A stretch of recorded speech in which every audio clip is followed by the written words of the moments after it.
ماں کے ساتھ ہمدردی و نرم بیانی کا لہجہ اختیار کرنے کا حکم فرمایا ہے۔ کہیں تو اللہ تبارک و تعالیٰ فرماتے ہیں انشکر لی ولی والدیک، ماں باپ کے سامنے احسان مانو اور اس کا شکر بجا لاؤ۔ اور ہم سب کے آقا جناب محمد رسول اللہ صلی اللہ علیہ وسلم نے ارشاد فرمایا الجنت تحت اقدام الامہات، ماں کے قدموں تلے جنت ہے۔ کیا ہے؟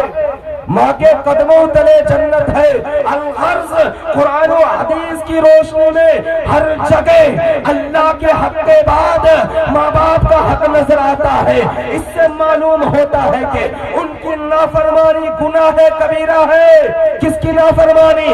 ماں باپ کی نافرمانی گناہ کبیرہ ہے۔ اور کیوں نہ ہو میرے بزرگوں، ارے وہ ماں جس نے ہماری ولادت کے وقت موت جیسی قربانات تکالیف کو لگا لیا، وہ ماں جس نے ہماری تقدیر حیات کو شب بیداری سے چمکایا، رات میں جاگ کر ہماری زندگی کی تقدیر کو بنانے میں لگ گیا، ارے وہ ماں جس نے ہمارے بچپن کے شرارتوں کو اپنے زیر تبسم چھپا کے رکھا، کبھی غصہ نہیں ہوا، وہ ماں جس نے رات بھر جاگ کر ہماری راحت و آرام کا سامان کرنے میں لگی رہی، وہ ماں جس نے ہماری ہلکی سی آگ کی گونج پر اپنے گوشے جگر میں محسوس کیا، وہ ماں جس نے ہمارے خاطر رات بھر جاگتی رہی، میرے بزرگوں اللہ اکبر، وہ ماں جس نے ہماری ہر معصوم ادا پر شفقت کے پھول برساتے رہے،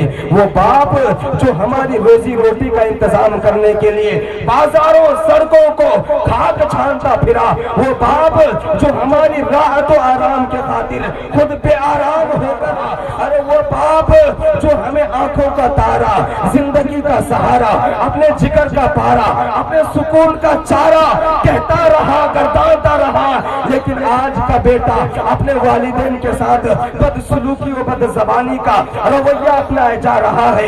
جیسا کہ آپ نے دیکھا ابھی آج کا بیٹا اپنے والدین کے ساتھ ظلم و بربریت کے انگارے برساتا جا رہا ہے۔ آج کا بیٹا اپنے والدین کے ساتھ کرتے جا رہے ہیں۔ میرے بزرگوں اور میرے نوجوانوں، آپ ذرا اپنے دل میں ہاتھ رکھ کر بتائیں، کیا وہ نوجوان لڑکا ماں باپ کے حقوق سے لاپرواہ ہو کر دنیا کی عیاشیوں میں گم ہو کر کامیابی کے زینوں پر چڑھ سکے گا؟ بخدا ہرگز نہیں، ہرگز نہیں۔ میرے بزرگوں آخرت تو آخرت ہے، خدا قہار دنیا گھی میں اس کی بدسلوکی کے نتائج دکھا دے گا، اس کی بد اخلاقی کا ثمرہ دنیا گھی میں عطا کر دے گا۔ میرے بزرگوں آپ کو بتاتا چلوں، ایک مرتبہ ایک صاحب طواف کر رہے تھے، اپنے ماں باپ کو کندھے میں بٹھا کر طواف کیا۔ طواف کرنے کے بعد ایک عالم صاحب سے پوچھا، عالم صاحب میں اپنے ماں باپ کو کندھے میں بٹھا کر طواف تو کر رہا ہوں، حج بھی کراؤں گا، کیا میں اپنے ماں باپ کی خدمت کا حق ادا کر دیا؟ عالم صاحب نے جواب دیا، او اللہ کے بندے، تو ابھی کہاں حق ادا کیا ہے؟ ایک رات تیرے پیٹ میں درد ہوا تھا اور تمہارے ماں باپ تم کو اٹھا کر گود میں لے کر پورے آنگن میں پوری رات ٹہلتے رہے، اس کی نیند خراب ہوئی، ابھی تو اس رات کی خدمت کا بھی حق ادا نہیں ہوا۔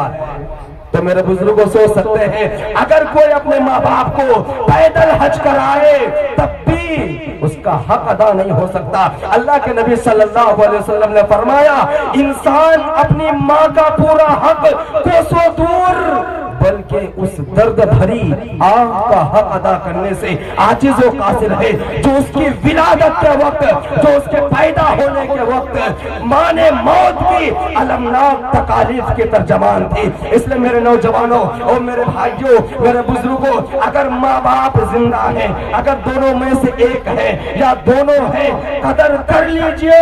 ان سے پوچھو جس کے ماں باپ نہیں ہے، ابھی قدر نہیں کریں گے۔ میرے بزرگوں سے ہمیں احساس ہو رہا ہے، میری ماں بھی 2-3 مہینہ پہلے گزر گئی، اللہ کے رحمت میں چلی گئی ہے۔ اللہ اکبر، اب احساس ہوتا ہے کہ ماں کے قبر کے پاس قدم میں بیٹھ کر پوری رات گزار دو. اس لیے اللہ نے یہ نعمت اگر دی ہے نا قدر کر لیجئے, ورنہ میرے بزرگوں ہاتھ سے نکلنے کے بعد پھر ہاتھ ملتے رہ جائیں گے, پھر روتے رہ جائیں گے. اگر میرے نوجوانوں اور میرے بزرگوں ایک بات یاد رکھیے, اپنے ماں باپوں سے دعا کروا لیجئے, اپنے ماں باپ کے قدم پکڑ کر کہیے اگر دنیا میں کوئی مراد پوری نہ ہوتی ہو, اگر دنیا میں کوئی تمنا پوری نہ ہوتی ہو, ماں کے قدم پکڑ کر کہو امی جان دعا کر دیجئے میرا فلاں کام پورا ہو جائے. باپ کے قدم پکڑ کر کہو ابا جان دعا کر دیجئے فلاں کام پورا ہو جائے, یہ ہو جائے. میرے بزرگوں جب ایک ماں اپنی اولاد کے لیے دعا کرتی ہے اللہ کا عرش جنبش کرنے لگتا ہے, اللہ کا عرش ہلنے لگتا ہے. اس لیے میرے بزرگوں ماں باپ کی دعا ڈائریکٹ عرش پر جا کر لگتی ہے. کہاں پر؟ عرش پر. میری اور آپ کی دعا ہو سکتی ہے بیچ میں اٹک جائے, لیکن ماں باپ کی دعا کیسی ہے ڈائریکٹ عرش پہ جاتی ہے. نبی صلی اللہ علیہ وسلم کے پاس ایک شخص آئے اور عرض کیا اللہ کے نبی صلی اللہ علیہ وسلم ہمیں کیسے پتا چلے کہ ہم سے اللہ راضی ہے یا ناراض ہے, کیسے معلوم چلے گا؟ اس لیے میرے بزرگوں اگر آپ کے ماں باپ ناراض ہیں خدا را اللہ کے واسطے منا لیجئے, راضی کر لیجئے.